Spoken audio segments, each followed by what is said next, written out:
petit micro marche. M'entendez-vous sur mon petit micro? Est-ce que c'est bien placé? Tout va bien? Hey, j'ai l'impression, quand j'étais là, qu'il y a juste Steve qui s'est levé de temps en temps ce matin. Ça se peut-tu?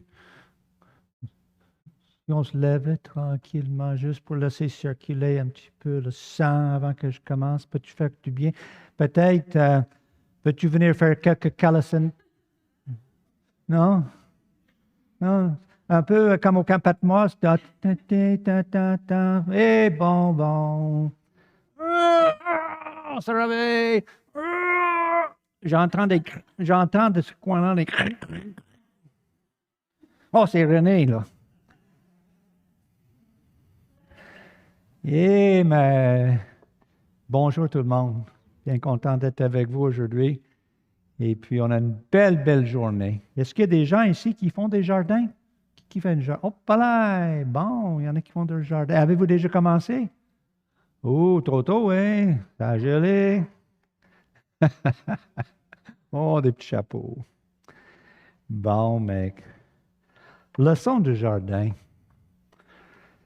Y a-t-il des leçons dans un jardin? Y a-t-il que un jardin nous enseigne quelque chose?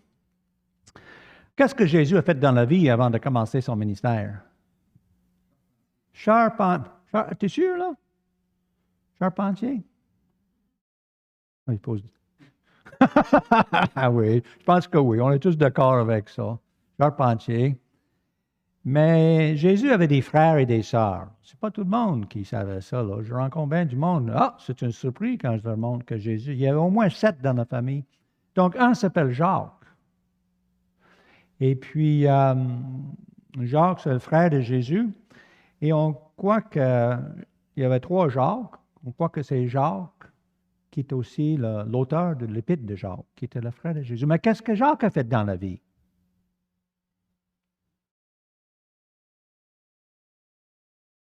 Ouh, silence. Mais moi, je ne sais pas. Mais ça se peut bien qu'il était jardinier. C'est lui qui s'occupait du jardin. Si Jésus s'occupait avec les meubles avec papa, je pense que Jacques s'occupait du jardin avec sa mère. Et puis peut-être un jour, si je reviens, on va voir que Jésus s'occupait aussi des poules. Mais là, on ne parle pas de ça aujourd'hui. Mais si je vous dis que peut-être Jacques était jardinier, là, on va voir si ça fonctionne. C'est parce qu'il en parle tout le temps. Il y a plusieurs références dans l'épître de Jacques qui nous fait penser au jardinage. Douceur, la parole qui a été, recevez avec douceur, la parole qui a été plantée en vous et qui peut sauver vos âmes. La parole qui a été plantée. La source fait-il jaillir par la même ouverture, l'eau douce et l'eau amère? Une figuier, mes frères, peut-il produire des olives ou une vigne des figues? De l'eau salée ne peut pas non plus produire de l'eau douce. Le fruit de la justice est sémé dans la paix par ceux qui recherchent la paix. Donc moi, j'imagine ici Jacques en train de bêcher dans le jardin des mauvaises herbes, puis travailler, puis penser à ses frères et ses sœurs, des voisins, des problèmes qu'il peut vivre, et en même temps, il est en train de penser à des leçons. Soyez donc patients, frères, jusqu'à l'avènement du Seigneur. Voici le laboureur attendre le précieux fruit de la terre, prenant patience à son égard, jusqu'à ce qu'il ait reçu les pluies de la première et de l'arrière-saison. Donc, il fait référence ici, on est à l'attente du Seigneur. Mais l'exemple qu'il prend, c'est quoi? Le jardinier qui est planté, qui attend, et qui attend, et qui attend à l'automne pour la récolte avec patience. Et on va revenir à quelques-uns de ces versets-là. Donc, il y a plusieurs leçons dans un jardin et on va voir Jésus était... Est-ce qu'il est allé, on a lu ça tout à l'heure, où est-ce que était Jésus à un de ses lieux préférés avec ses disciples? Dans un jardin. Et lorsqu'on voit la multitude des passages dans la parole de Dieu qui nous parlent du jardin, on réalise que notre cœur, c'est le jardin du Seigneur. Dieu veut planter sa parole, il veut cultiver, il veut arroser, il veut le voir grandir. Et notre cœur, et il arrache les mauvaises herbes, notre cœur, c'est le jardin du Seigneur. Il plante, il cultive, il protège. Et c'est ce qu'on va voir ensemble. Mais c'est où la première référence du jardin dans la parole de Dieu? Hein? Dans la Genèse, dans les premières, le jardin. Dieu nous a placés dans un jardin. Il nous a créés, nous a placés dans ce beau jardin-là pour en prendre soin et cultiver et vivre de ces fruits de notre labeur. Donc, leçon du jardin. On va voir s'il y a des leçons qu'on peut prendre ce matin. Voici un peu la direction qu'on va prendre. On va parler de préparer notre jardin, planter, protéger, produire et partager les fruits de notre jardin. Tout en sachant qu'on parle ici pas juste de notre petit jardin dans la terre, là, mais le jardin de dans notre cœur. Donc, la première petite P, ça c'est une affaire des Anglais, ça. P. Hein? Préparer. Vous qui avez commencé votre jardin, qu'est-ce que vous avez fait? Hein? Vous avez mis du fumier, tout mélangé ça. Oui, c'est très bien, mais moi, le jardin, il commence quasiment au mois de plus en plus tôt. Là. C'est le temps des semences. L'année passée, il y avait une pénurie de semences. Arrivé au mois de juin, quand c'était le temps de planter des jardins, il n'y avait plus de semences dans les magasins. Donc, moi, cette année, je me suis préparé d'avance à tout. Au mois de février, à toutes les semaines, je passais au BMR, du Trinor, à 5 heures de marée. J'ai dit, avez-vous reçu vos semences? Non, pas encore, pas encore. Le moment que vous recevez vos semences, appelez-moi. Elle a fait. Je reçois un appel, nos semences sont arrivées, on est en train de les mettre sur l'étagère, et j'étais là en dedans de 15 minutes, et j'étais le premier à choisir mes semences, là, ce que je voulais, ce que je n'ai pas pu avoir l'année passée. Donc, ça commence là. Et la parole de Dieu nous parle aussi des semences. Puisque vous avez été régénérés non par une semence corruptible, mais par une semence incorruptible, par la parole vivante et permanente de Dieu. Voyez, il y en a qui veulent des semences bio. Hein? C'est la même semence. Ils prennent ça là, ils mettent ça dans cette paquette-là, ils prennent l'autre, ils mettent ça dans cette paquette-là. Ça c'est bio, puis c'est 3 fois plus cher. Peut-être, c'est ça. Mais moi, plus que bio, ici, nous avons quelle sorte de semences? La semence de Dieu qui est incorruptible. Ça, c'est une semence. C'est le genre de semence que Dieu veut mettre dans notre cœur. Et puis là, comme quelques-uns nous ont dit, mais il faut préparer le sol. Et ça, c'est l'ouvrage.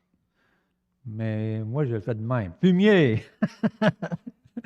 Fumier, on a une machine à compost chez nous. Ça s'appelle des chevaux, des chèvres, des poules et lapins. Et il ne nous en manque pas de fumier. Donc, il suffit juste de le transporter.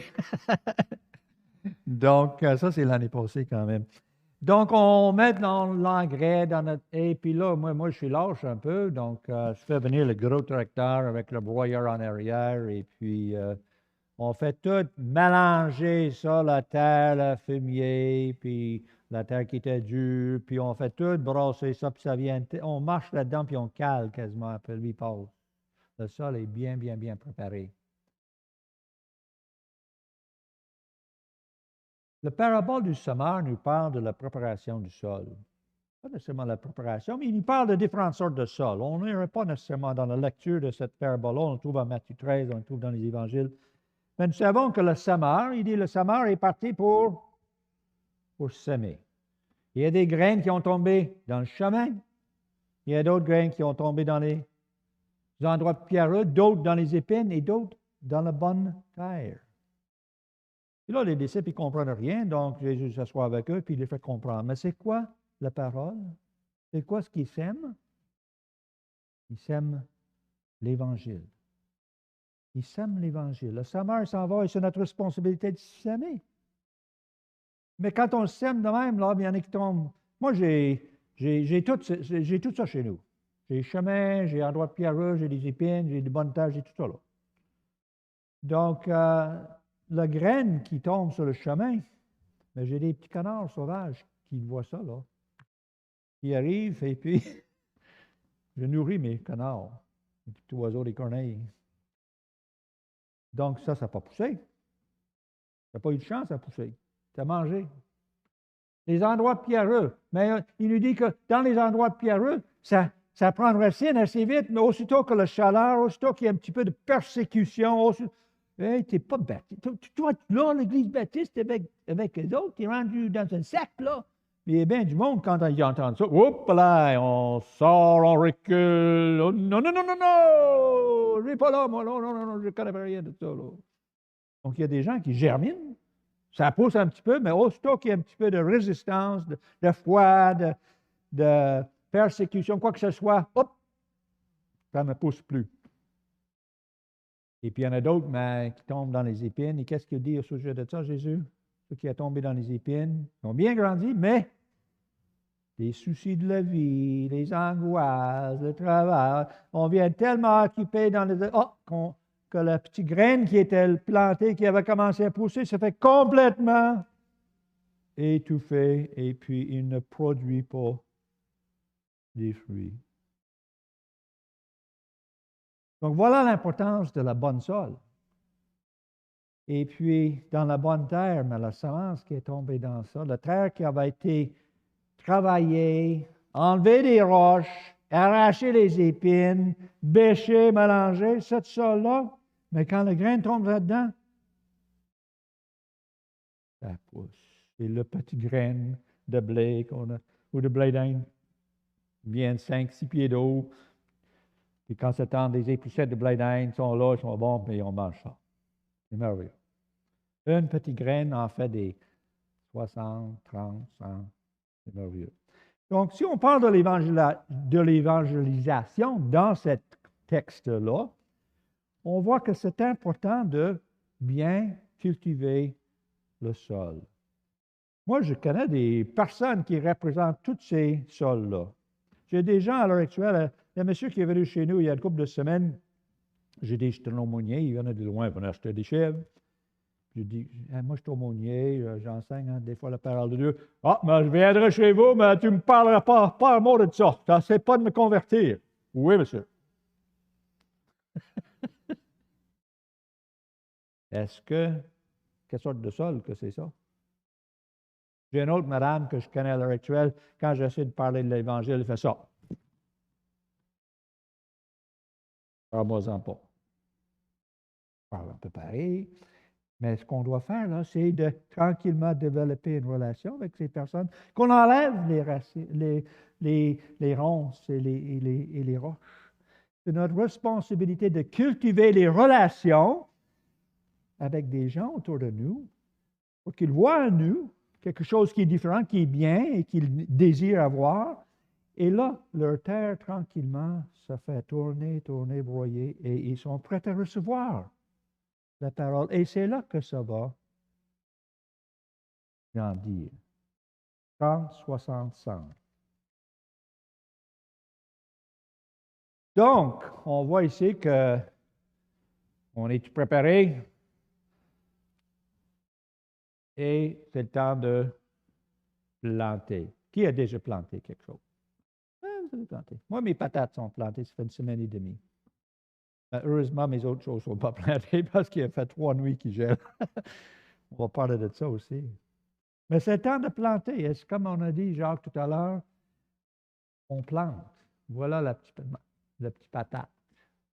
La petite patate qui était semée dans la terre. Mes patates sont semées. Ça, c'est mon patate de l'année passée, mais ce n'est pas grave. L'année passée, on avait planté 64 patates dans notre bonne sol. Puis j'ai dit, la moitié ne pousseront pas. Mais savez-vous une affaire? Les 64 patates ont poussé. Puis on en avait des patates. Puis là, tenez, on a planté 100 patates. Ce qu'on va mettre sur nos patates. Mais on plante cette plante dans la terre. Et savez-vous une chose? planter tout sur la parole, on était là. En vérité, je vous le dis, si la graine de blé qui est tombée en terre ne meurt, il reste seul. Mais s'il meurt, il porte beaucoup de fruits. Ça, c'est un phénomène-là. Je ne sais pas si vous avez des jardins. Vous mettez votre... J'aurais pu amener des exemples de ça. J'avais des gros courges, là, semence la même. Je mets ça dans la terre. La courge commence à planter, mais si on fouille un petit peu, on cherche la semence, c'est quoi? Complètement vide. C'est complètement vidé de toute ça. Toute cette graine-là, c'est donné à la production de petites racines et petites feuilles qui poussent pour développer une plante. Et Jésus dit dans ce contexte à ses disciples, si on n'est pas prêt à mourir à soi-même, si on n'est pas prêt à recevoir un petit peu de cette discipline de suivre Jésus selon ses instructions, si on n'est pas prêt à porter notre croix quotidiennement, là, mais il y a des bonnes chances qu'on va rester toute seule. Ah, pourquoi je n'ai pas amené ça? J'avais des cucumbres toutes plantées dans des petits pots, 3, 4 qui sont poussées. Il y en a une qui n'est pas poussée. La graine a décidé, moi, je ne meurs pas à moi-même, là. Je ne meurs pas. Donc, il n'y a pas de plante dans cette peau-là. Il y a un autre qui est assez drôle. Il se lève, puis il le retourne dans la terre. Changer d'idée. Il ne pousse pas non plus. Pas de fait. Mais c'est drôle d'observer des choses moi, j'ai un petit serre, donc je vois ça là, c'est planté là. Donc, il y a un autre principe ici, c'est qu'on doit faire attention. Oh, quelques photos, attrape dans mes photos. On a planté, on arrose, ça c'est une invention de Wally, un petit pot de crème glacée avec des trous. Ça fait une très belle, pas chère arrosoir. Puis pour les grosses affaires, on a l'autre gros arrosoir. Mais il faut arroser. S'il ne pleut pas, surtout sur les sécheresses. L'année passée, c'était une sécheresse, et on annonce encore cette année. On a déjà arrosé notre jardin. Et ça commence à pousser. Puis on est content. Ça développe. Des belles fleurs, des courges. Et voilà notre jardin de l'année passée. Il y a 2 ans, le jardin, c'était juste la petite boîte en avant. C'était notre premier jardin en 20 ans qu'on était là. Quand on va au Camp Patmos à 8 h le matin, on revient à 11 h le soir, là, on n'a pas le temps de faire du jardin. Mais notre retraite, c'était notre premier jardin il y a 2 ans. L'année passée, on a agrandi et tout ça. Puis cette année, mais c'est 2 fois plus grand que ça. Côté toutes les clôtures. Donc, on a un jardin communautaire. Mais on était tellement... Le sol était préparé, était arrosé, toutes les conditions étaient là, puis on a ramassé des affaires. Fais attention à ce qu'on sème. Si on va cultiver des carottes, qu'est-ce qu'on va semer? Hein? Ben oui, c'est très bien. Si on va manger des tomates, qu'est-ce qu'on va semer? Des tomates. Ça va bien jusqu'à date. Le maïs? Bon. Mais si on sème les petites graines de dispute, ça s'achète, surtout dans les églises. Les petites doutes, les petites graines de doute sont tout petits, mais ils grandissent vite. Les petites graines de jalousie sont jaunes, eux autres. Les petites graines d'envie sont noires. Les petites graines de querelle, les petites graines de manque de pardon. Mais qu'est-ce qu'on va récolter? Quelqu'un a dit on va récolter la guerre. On va récolter bien des choses. On va récolter des divisions, des chicanes, des querelles. C'est ce qu'on va récolter. Pourquoi? Parce que c'est ce qu'on a semé. Donc, on doit faire bien attention. Moi, il y a une petite plante que je déteste dans notre jardin, là, une mauvaise herbe, là. C'est la chien-dent, on appelle ça, là. Connaissez-vous le chien-dent? Il y a une petite plante ici, on le voit, on arrache, mais il y a 25 racines qui vont dans toutes les directions, là. Puis aussitôt qu'on arrache chez lui, mais il y en a 3-4 autres qui se lèvent, puis ça continue. C'est le peste, ça. Et l'amertume, c'est comme ça, n'est-ce pas? Les petites graines d'amertume qui fait des rejetons, et bientôt, plusieurs sont affecté. Donc voilà, dans notre jardin de notre cœur, on doit faire attention de ce qu'on sème parce que c'est ça qu'on va récolter. Donc le jardin a été semé, puis on a choisi des bonnes graines, puis là, ça va avec ce qu'on vient de dire. Ne vous y trompez pas, on ne se moque pas de Dieu. Ce qu'un homme aura semé, il l'a moissonnera aussi.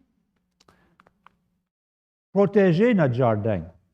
De quoi qu'on doit protéger notre jardin?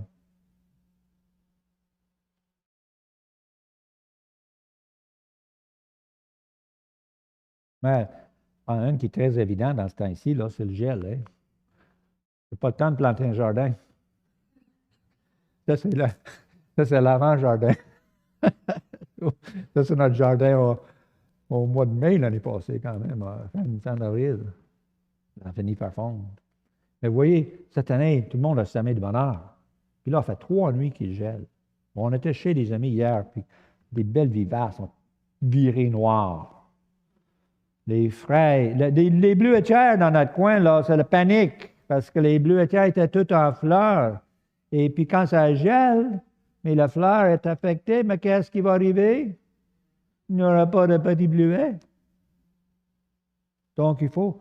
Moi, les dernières 3-4 nuits, parce que j'avais parti des blé d'Inde dans le jardin, dans le serre, donc je les ai plantés, mes blé d'Inde sont rendus au même. Mais il fallait que je les protège à tous les soirs, depuis cette semaine. Là. Sinon, j'aurais des petits blé d'Inde. Et puis, très important, le gel.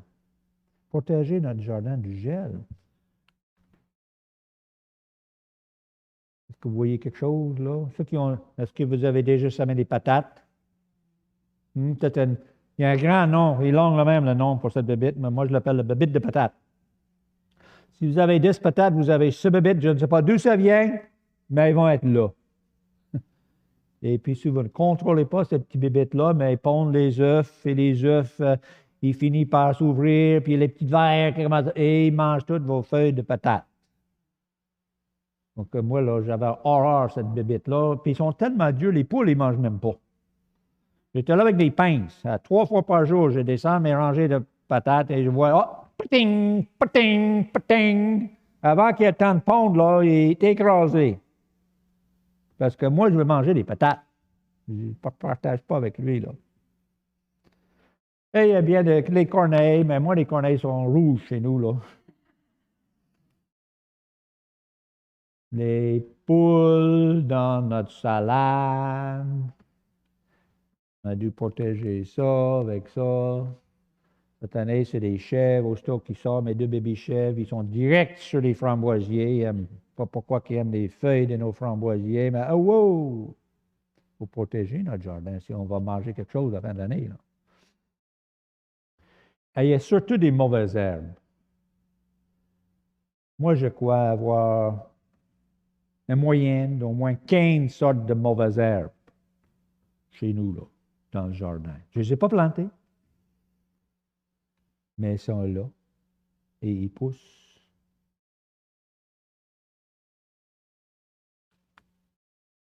Mais il y a des mauvaises herbes aussi dans notre cœur. Les mauvaises herbes dans notre cœur, est-ce qu'on les a plantées? Ils sont là. C'est notre nature humaine qui est débutée dans le jardin. Lorsque l'homme a eu cet échec, lorsque l'homme s'est éloigné de Dieu, lorsque l'homme a désobéi à Dieu, mais il y a une nature humaine qui est partie de là. Et cette nature humaine est pleine de toutes sortes de mauvaises herbes. Par tout ce qui est dans le monde, on voit ici un résumé, tout ce qui est dans le monde, la convoitise de la chair, la convoitise des yeux, l'orgueil de la vie ne vient point du Père, mais vient du monde. Ça, c'est dans chacun de nos cœurs.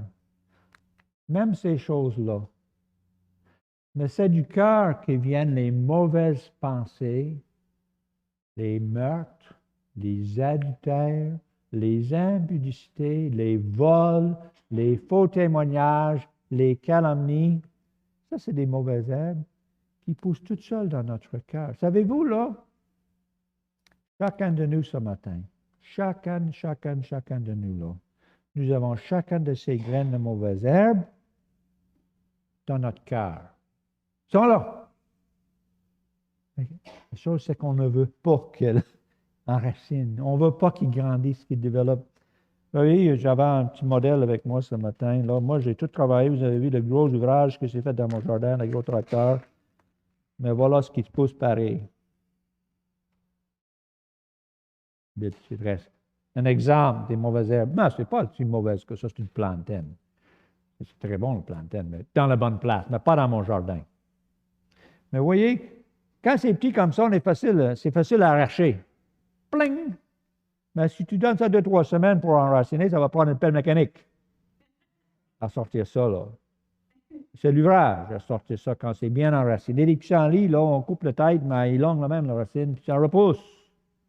Pour les poignets petits. Donc, on a chacun de ça dans nos cœurs. Mais si on le laisse développer, enraciner, qu'est-ce qu'il va faire? Il va porter du fruit. Il va porter du fruit de faux témoignages, le fruit de vol, le fruit d'adultère, le fruit du meurtre. Comme Jésus dit, toutes ces choses-là, ce n'est pas nécessairement dans les actes, mais quand c'est dans notre pensée, notre réflexion, dans notre désir de notre cœur, c'est là pareil.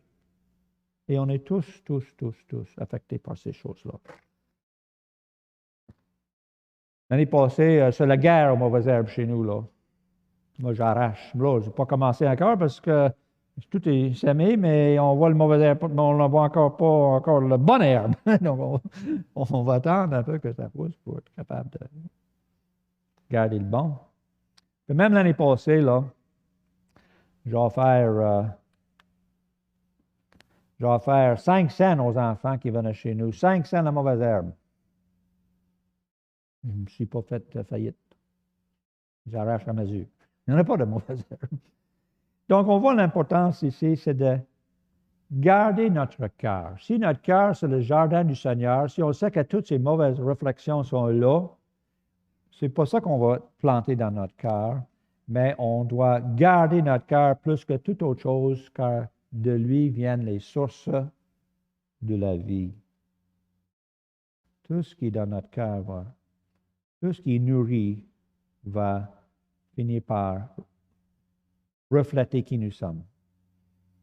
Donc, l'importance de déraciner. Comment est-ce qu'on fait pour déraciner les mauvaises herbes dans notre cœur? C'est quoi la technique? C'est quoi le truc? C'est la chance que je suis venu ce matin.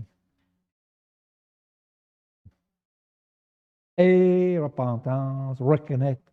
Reconnaître, oui, c'est bien. Hey, si je n'avais pas ce verset dans la Bible, là, je serais vraiment mal. Là.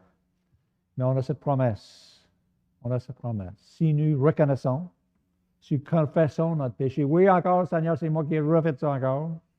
Il est fidèle et juste pour nous les pardonner et pour nous purifier de toute iniquité. Donc, ce que le Seigneur fait lorsqu'on reconnaît, c'est qu'il prend cette mauvaise herbe qui commence à pousser dans notre cœur, et il l'arrache. Il jette ça loin de nous. Regardez-le, je ne veux plus le voir.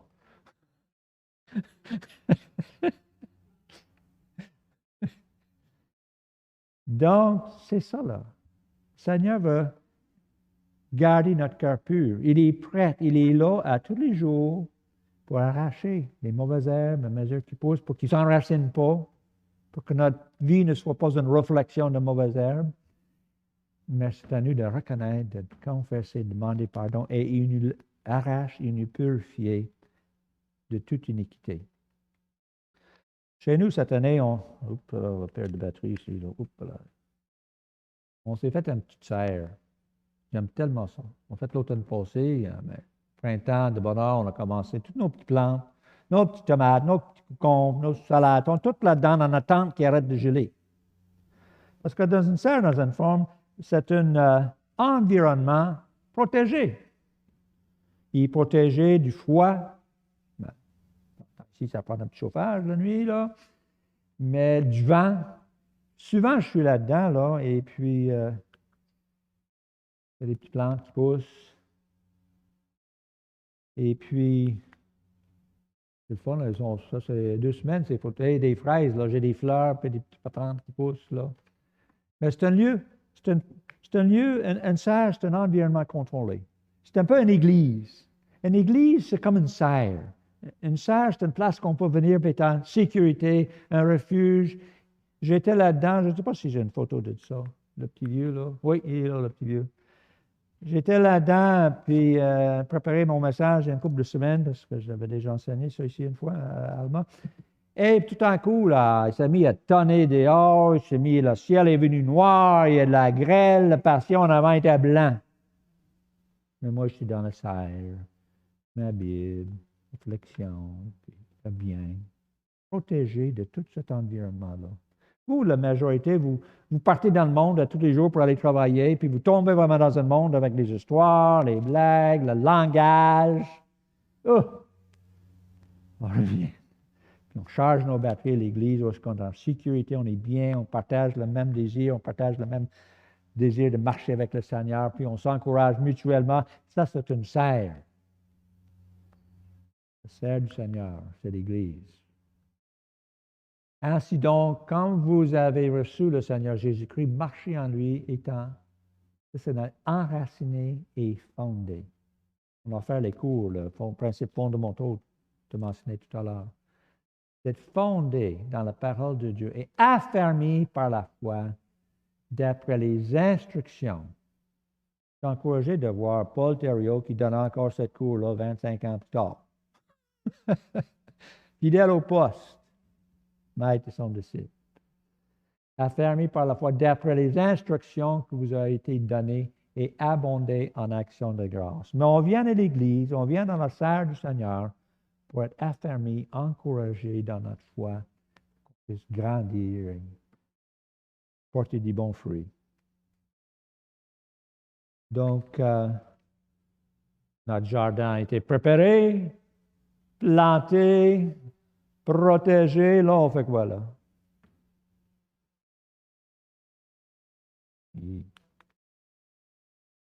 C'est juste parce que ça prend un P. J'aurais aimé avoir un mot comme précolter, mais ça n'existe pas. Produire.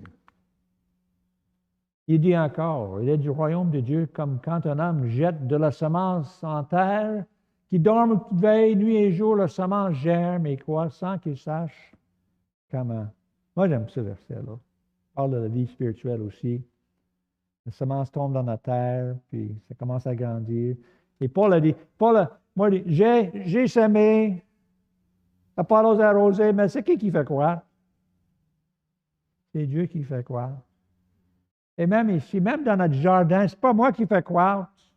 Je plante, je fais ce que je peux, j'arrose, je protège, mais c'est Dieu qui fait croître ces petits plantes dans son plan là, pour faire nourrir l'humanité. Il a fait qu'on a des petites plantes de toutes les sortes, qu'on les met dans la terre. Est-ce qu'il y a quelque chose que moi je peux faire pour l'encourager? Moi, peut-être vous avez vu ça à la télévision, Hugo Girard, le gros Hugo Girard, là. Il ressemble un peu à moi, mais 3 fois plus. Il est là avec ses plantes. Pousse, pousse, pousse. Vous avez vu ça? Moi, j'étais un peu comme ça aussi. Je suis là le matin, je compte mes patates. On a semé 100 patates. Ce matin, il y en avait 31 de sortie. Compte mes patates. J'ai commencé première patate. 4, 5 patates. Ça fait une semaine que je compte mes patates. On est rendu à 31 sur 100. Donc, on ne sait pas comment, mais ça pousse. Dieu, dans sa nature, même chose, sa parole rentre dans notre cœur et on commence à grandir et on commence à porter du fruit. La terre produit d'elle-même d'abord l'herbe, puis l'épis, puis les grains, tout trempé dans l'épis, et dès que le fruit est mûr, on y met le possible, car la moisson est là et c'est le temps de récolte. C'est le temps de ramasser nos carottes. Et ça, c'est une salade que les poules n'ont pas mangée. Donc, c'est l'abondance à l'automne, n'est-ce pas? C'est merveilleux, jardin. Et ce qu'on veut cultiver, voir développer dans notre cœur, et j'aurais aimé avoir une de ces paroles sur chacun de ces gros melons-là, mais c'est des fruits de l'esprit. Et le fruit, lorsqu'on marche, lorsqu'on a laissé les paroles de Dieu germer dans notre vie, mais on va cultiver L'amour, la joie, la paix, la patience, la bonté, la bienveillance, la loi, la foi, la douceur, la maîtrise de soi. C'est ce que les fruits qu'on veut paraissent dans notre vie. Et c'est un effort de notre part de bien s'aimer, arroser, cultiver, et on va voir des bons fruits. Les fruits en abondance. On va récolter les fruits de l'esprit, 30, 60, 100. Et là, le temps de récolte, qu'est-ce qu'on fait avec tout ça? On aime ça, le mot partager. L'année passée, on était supposé être confinés, mais il y a passé 200 quelques personnes chez nous. On a comme un lieu de visite avec tous nos animaux, puis jardin, puis grand-maman vient avec ses petits-enfants, puis ma tante vient avec tata, puis les dents dépassent le camp. En tout cas, on commence à compter, à dépasser 200, puis c'est pas tout le monde. Cette année, c'est déjà, c'est plus. Donc, ce qu'on aime avec notre petit jardin, c'est partager. Et des fois, on a l'idée que plus qu'on va avoir, plus qu'on va garder pour nous-mêmes. Si on va être riche, mais on va tout travailler fort, on va tout garder, on va investir, on va avoir encore plus d'argent, mais on va tout avoir. Mais la parole de Dieu, c'est le contraire. Il dit, si tu veux être riche, il faut faire quoi? Donner! Honore l'Éternel avec tes biens. Et dans les Proverbes ou dans l'Ancien Testament, c'est des prémices. Les prémices du jardin, prémices du troupeau, prémices des enfants. Honore l'Éternel, c'est une manière de reconnaître que c'est lui qui a fait pousser. C'est lui qui a fait croître, pas moi. Honore l'Éternel, c'est dire merci Seigneur pour tout ce que tu m'as donné, avec tes biens et avec les prémices de tout ce que je reçois, j'en remets à toi pour dire merci pour tout ce que tu m'as donné. Donc, notre potager l'année passée est devenu ce qu'on appelait notre partager. Et puis, tout le monde qui venait chez nous partait avec quelque chose. On voit un zucchini, une courge, un sac de patates. Les gens sont contents. Et nous, on est contents de voir. Écoute, qu'est-ce qu'on allait faire avec une tonne de patates de toute façon? Hein? Donc, les enfants partent avec des carottes, puis c'est fun de partager ce que le Seigneur nous donne. Pas de garder pour moi. Et puis, j'aime ce verset, puis il y a une expression là-dedans que quand je l'ai lu, je dis, wow, c'est ce qu'on veut. Il dit, si tu donnes de ta propre subsistance à celui qui a faim, si tu rassasies l'âme indigente, ta lumière se lèvera sur l'obscurité et les ténèbres seront comme le midi. On parle là de prophétie en Isaïe, parle d'Israël, là, puis comme un peuple, générosité. L'Éternel sera toujours ton guide. Il rassasiera ton âme dans les lieux arides. Et il redonnera de la vigueur à tes membres. Et tu seras comme quoi? Comme un jardin arrosé, comme une source, donc les eaux ne tarissent pas. Un jardin arrosé. Ça, c'est une photo un peu plus loin, ce qu'on a vu l'année passée dans le jardin. On a pris soin, on a arrosé, c'était notre premier petit bébé, on a vraiment pris soin. Mais il est devenu tellement grand, tellement vert. Les gens qui venaient chez nous, ça, c'est votre premier jardin? Ben oui. Wow!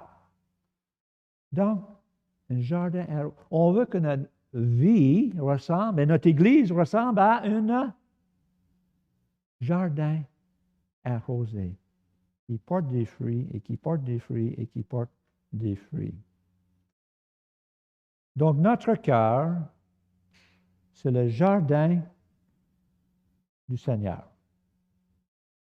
Il plante la semence de l'Évangile, la parole de Dieu, pas juste l'Évangile, mais les principes de sa parole.